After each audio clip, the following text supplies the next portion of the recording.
Now to Kenmore and an incredible story of lost and found. We followed the trail when we learned of a lost ring, and we were there when it was returned to its rightful owner, decades later. Here's News 4's Brian Shaw. Almost 30 years ago, Ed Walker was doing work for the town of Kenmore and picked up some scrap piping that he was asked to discard of. He would hang on to it and keep it for the lead. And I opened up this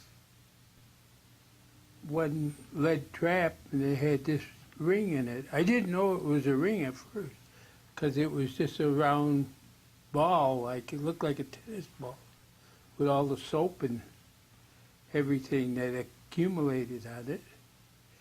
I threw it around on my workbench for I don't know how many years. And that's where it stayed until a couple of years ago, until he decided to bust it open with a hammer and found it was a class ring from Kenmore East. So Ed got in touch with News 4 to help him find the owner. The ring was from 1975 with the initials KAF on the inside. So we traveled there to find who it belonged to. I spoke with the assistant principal, Jim Dunnigan, who was celebrating his last day. He pulled the yearbook and found it was Kirk Feather, who he coached on the football team his first year. Jim called Kirk to let him know we had his ring. I called back the Walker family and we traveled to Eastern Hills Mall, where Kirk owns the Duffs there, to return what he'd lost so long ago. When Jim called me and said he had found my class ring, it was like, what? What is going on here? It just doesn't make sense to me, you know?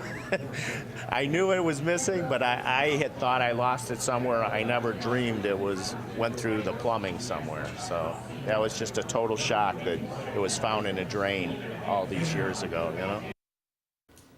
We figured out that Ed had got a hold of the plumbing from Kirk's first house after he had moved. Jim Dunnigan at Kenmore East told Kirk on the phone that he started his career with him, and now he's ending it with him. Brian Shaw, News 4 at 5.